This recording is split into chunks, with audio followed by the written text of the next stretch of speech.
Hi అండి, నమస్తే అందరికీ. ఈరోజు మా లంచ్ మెనూతో మీ ముందుకు వచ్చేసాను. మా లంచ్ మెనూ ఏంటో చూసేద్దాం, వచ్చేయండి. ముందుగా ముద్దపప్పు, తర్వాత ఉల్లికాడలు కూర వండానండి. టమాటా ఉల్లి చెక్కు వేసి ఉల్లికాడలు కూర చేశాను వేడివేడిగా. తర్వాత బీరకాయ నువ్వుల పొడి జల్లిన కూర, తర్వాత తోటకూర ఆవు పులుసు పెట్టానండి. తోటకూర ఆవు పులుసు పెట్టాను. తర్వాత బీరకాయ కూర చేశాను కదా, ఈ తొక్కు వేస్ట్ చేయకుండా బీరకాయ పైపెచ్చులతో రోటి పచ్చడి చేశానండి. కరివేపాకు, మినపప్పు అన్నీ వేసి బీరకాయ తొక్కు రోటి పచ్చడి చేశాను. ఇంకా వేడివేడిగా అన్నం కుక్కర్లో ఉంది.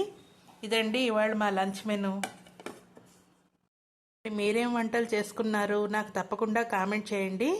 ఈ చిన్న షార్ట్ నచ్చితే కనుక నా ఛానల్ని లైక్ చేసి, షేర్ చేసి, సబ్స్క్రైబ్ చేయండి. ఈ షార్ట్ నచ్చితే కనుక తప్పకుండా సబ్స్క్రైబ్ చేసుకోండి. ఈ రెసిపీస్లో మీకు ఏ రెసిపీ కావాల్సి వచ్చినా నాకు కామెంట్ చేయండి. తప్పకుండా ఇంకో వీడియోలో మీకు చేసి చూపిస్తాను. ఈ షార్ట్ వీడియో నచ్చితే కనుక నా ఛానల్ని లైక్ చేసి, షేర్ చేసి, సబ్స్క్రైబ్ చేసుకోండి. Thank you.